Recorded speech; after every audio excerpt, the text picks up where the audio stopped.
Good evening. मैं Naveen Kumar Singh, director platform education centre private limited Patna. उम्मीद करते हैं कि आपकी पढ़ाई बेधड़क लगातार चल रही होगी और चलना भी चाहिए, क्योंकि पढ़ाई के सिवा दूसरा अभी कोई ऑप्शन भी नहीं है। और यहाँ पर थोड़ा भी अगर अभी कमज़ोर आप पढ़ते हैं तो आगे आपको बहुत ज़्यादा परेशानी होना तय है। इसलिए उम्मीद करते हैं कि पूरी तरीके से सीरियसली आप लगे होंगे लगातार सेट बनाने में, लगातार रिवीजन करने में, क्योंकि बीच में इतने दिन का लंबा गैप हुआ है कि जिस स्टूडेंट का बेसिक कमज़ोर होगा इस बीच में वो बेसिक निश्चित रूप से अच्छा कर लिए होंगे। और अब समय भी नहीं है कि आप दोबारा से नए सिरे से तैयारी करें। मैक्सिमम ऐसे स्टूडेंट हैं कि जो लगातार प्रैक्टिस करते आए हैं या पढ़ाई कंटिन्यू रखे हैं। तो उम्मीद करते हैं कि अब जो समय बचा हुआ है इसमें आपकी रणनीति क्या होनी चाहिए।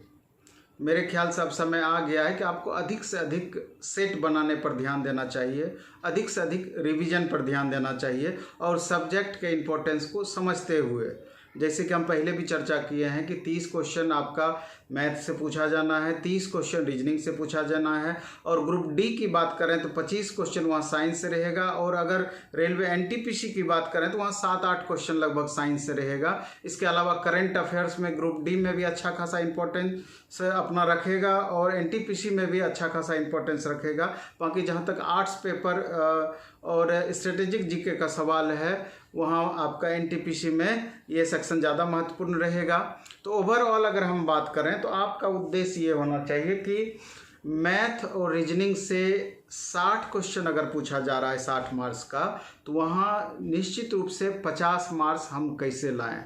अगर वहाँ 80% आप सही कर पाते हैं तो लगभग आपका 50 मार्क्स पूरा हो जाएगा। और यहाँ अगर आप 50 मार्क्स ला पाते हैं तो उधर जो रेस्ट आपका 40 क्वेश्चन बचेगा 40 मार्क्स का, अगर 20 भी ले आएंगे या 20 से थोड़ा सा भी अगर ज़्यादा ले आएंगे तो 70 से लेकर 75 के बीच में आपका स्कोर चला जाएगा। उतना क्वेश्चन अगर सही कर पाते हैं तो निश्चित रूप से जब इसका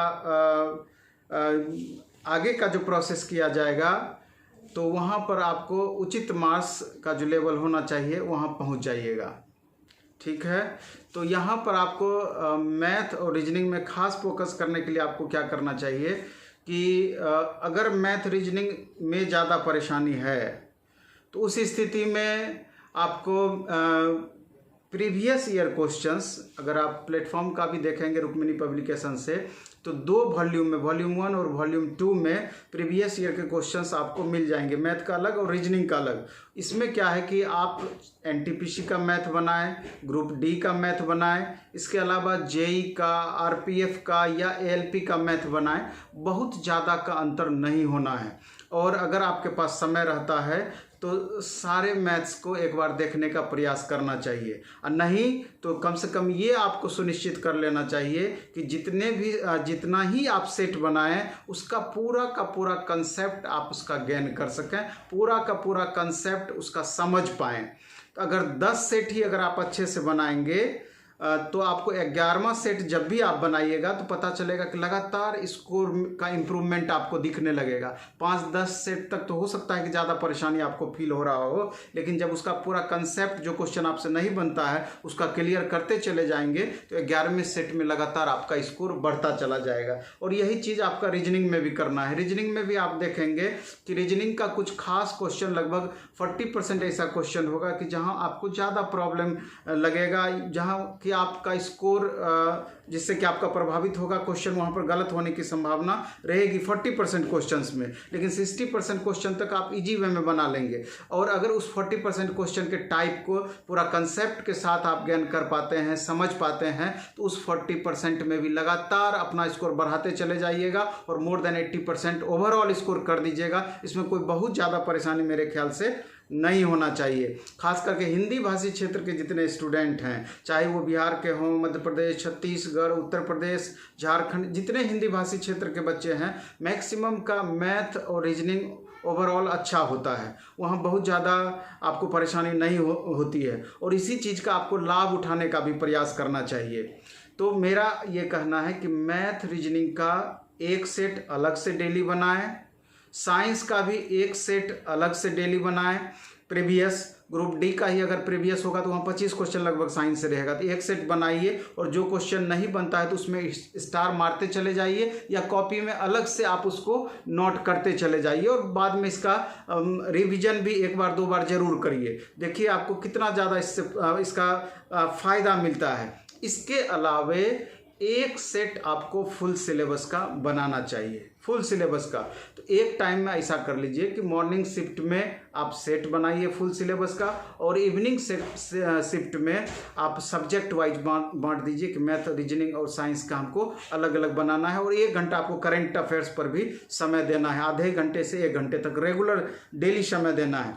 तो जब आप सेट बनाने की बात हम बताएं कि एक सेट आप डेली बनाते हैं तो उसमें क्या करना है कि टाइम को लिमिट कर लेना है। जैसे कि आपको एग्जाम में 1.5 घंटे में 100 क्वेश्चन का आप सेट बनाते हैं, तो यहाँ भी एकदम घड़ी देख करके आप फिक्स कर लें, 1.5 घंटा समय आप निर्धारित कर लें और कोशिश करना है कि इस बीच में आपको कोई डिस्टर्ब ना करे। और 1.5 घंटे में जो सेट आप बनाते हैं, हो सकता है कि थोड़ा सा पहले भी आप सेट बना लें। तो सेट बनाने के बाद तब जा कर के आप देखें कि मिला लें कि कितना क्वेश्चन आप गलत कर पाए और कितना क्वेश्चन आपसे सही हुआ, आंसर शीट से मिला लें और फिर उसमें 1/3 निगेटिव माइनस कर लें। तब इसमें आप देखें कि आप कितना स्कोर ओवरऑल कर पा रहे हैं। और इसके बाद जो क्वेश्चन आपसे गलत होता है उसको आप चिन्हित कर लें और उसका डिस्कशन, डिटेल डिस्कशन देखें। अगर ज़्यादा प्रॉब्लम आपका मैथ और रीजनिंग में रह जाती है तो आप अपने ट्यूटर का मदद लें या कोई सीनियर हैं उनका मदद लें या कलीग हैं उनका मदद लें। और तब भी नहीं हो पाता है तो जहां से आप सेट बनाते हैं उसके सॉल्यूशन को देख करके अच्छे से समझने का प्रयास करें। और आपका ये प्रयास होना चाहिए कि जो भी क्वेश्चन हम देखें एक्सप्लेनेशन या जो भी डिटेल डिस्कशन किए, इसके बाद उस क्वेश्चन में आपका प्रॉब्लम नहीं रह जाना चाहिए। इस तरह से आप लगातार एक सेट बनाएं, पिछले सेट का रिवीजन भी करें। जब आप देखेंगे कि करीब 8 से 10 सेट जब आप बना जाएंगे या बना लेंगे, उसके बाद 11वें सेट से कितना आपको कंफर्ट फील करेंगे कि लगातार स्कोर में लगेगा कि वृद्धि हो रहा है। पहले अगर 50 आता था तो 52, 55, 60 लगातार आपका बढ़ते चला जाएगा एक निश्चित वे में। और अगर आप उसका डिस्कशन नहीं करेंगे तो इससे बहुत ज़्यादा फ़ायदा आपको समझ में नहीं आना है, बहुत ज़्यादा फ़ायदा आपको इससे नहीं होना है। तो इन छोटी छोटी बातों पर गौर करके आप मैक्सिमम स्कोर कर पाएंगे। फिर से हम एक बार आपको बता देते हैं, हम बताएं कि मॉर्निंग में एक सेट फुल सिलेबस का बना लेना है। अगर ग्रुप हो जाए स्टूडेंट का तो और अच्छी बात है।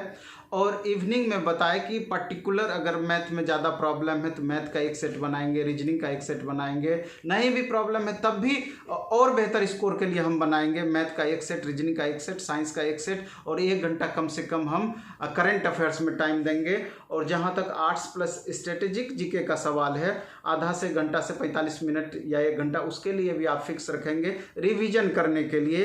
लुसेंट से रिवीजन करें या प्रीवियस ईयर क्वेश्चंस का भी रिवीजन कर सकते हैं या बेसिक जो इससे पहले पढ़े होंगे उससे भी आप रिवीजन कर सकते हैं। वहाँ बहुत ज़्यादा अपना दिमाग नहीं खपाना है। दिमाग मेनली 3 ही जगह पे ज़्यादा खपाना है, 4 जगह पे, मैथ पे, रीजनिंग पे, साइंस पे और करंट पे। अगर यहाँ पर आप परफॉर्मेंस बेहतर कर लेते हैं तो 70+ स्कोर निश्चित रूप से आप कर लीजिएगा।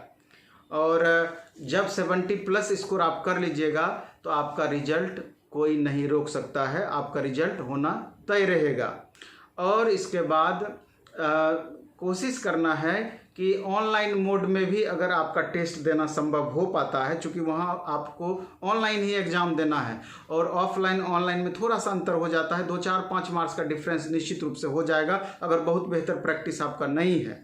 तो प्लेटफॉर्म का भी ऑनलाइन टेस्ट ऑलरेडी चल रहा है। प्लेटफॉर्म के ऐप के द प्लेटफॉर्म करके आप सर्च करेंगे प्ले स्टोर से, तो वहाँ पर आप जाएंगे तो एक टेस्ट हमारा मंगलवार को बाइलिंगुअल होता है और शनिवार को दूसरा टेस्ट हमारा हिंदी मीडियम में होता है। तो जो मंगलवार का टेस्ट होता है उसका बुधवार को डिस्कशन हो जाता है, जो शनिवार को टेस्ट होता है उसका रविवार को डिस्कशन हो जाता है। और उसका फ़ी भी नॉमिनल है, 100 रुपया में आपको 40 टेस्ट देने को मिलेगा, 50 रुपया में आपको 20 टेस्ट देने को मिलेगा। तो कोशिश करना है कि सप्ताह में 2 टेस्ट ग्रुप में हम दे लें, क्योंकि वहाँ दोनों मिलाकर के कम से कम 10,000+ बच्चे हैं। तो आपको पता चल जाएगा कि इतने बच्चों के बीच हमारा क्या स्कोर रह पाता है। और बाकी एक सेट डेली खुद से आप बनाएं। तो आप देखेंगे ये चीज़ करके धीरे धीरे स्नेह आप अच्छा खासा स्कोर कर पाएंगे, जितना आपका CBT 1 के लिए ज़रूरी है। ओवरऑल उसमें फ़ायदा करेगा और यही फ़ायदा आपको CBT 2 में भी करेगा, क्योंकि उसके सिलेबस में बहुत ज़्यादा अंतर नहीं होना है। नंबर ऑफ क्वेश्चंस आपका 100 से 120 वहाँ पर जाकर के हो सकता है, लेकिन सिलेबस आपका यही रहना है। इसलिए CBT 1 और CBT 2 एक तरह से आपका साथ साथ तैयारी हो जाएगा। और आप ये चीज़ मान लीजिए कि इतना कम समय बचा हुआ है, अगर आप अभी से सीरियस नहीं होते हैं तो परेशानी आपका बढ़ सकता है। और मेरे ख्याल से कितना भी भीड़ हो उससे मतलब नहीं रखना है। हम हमेशा से कहते हैं कि एक सीट से ही आपको मतलब रखना है और ये सोच करके तैयारी करना है कि एक सीट से मतलब है और एक सीट पर हम रिजल्ट लेके रहेंगे। उस तरीके से हम मेहनत करेंगे। डेली आप 7 से 8 घंटे का रूटीन बनाइए और इतना मेरे ख्याल से सफिशियंट होगा आपके स्कोर को बढ़ाने के लिए या आपके CBT 1 का में रिजल्ट लाने के लिए।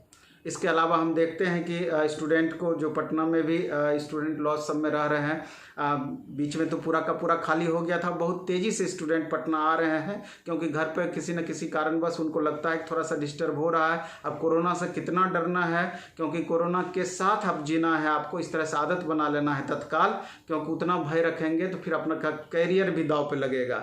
इसलिए जो स्टूडेंट बाहर रह के तैयारी करते हैं तो कोशिश करना है कि अगर घर में प्रॉब्लम हो रही है तो जो जहाँ पर रह के तैयारी कर रहे हैं अपना गंतव्य स्थान पर पहुँचें और दिन रात एक करके पूरी तरीके से सीरियसली तैयारी करने में लग जाएं और रिजल्ट 100% होगा, बशर्ते कि आपका तैयारी का वे सही होना चाहिए।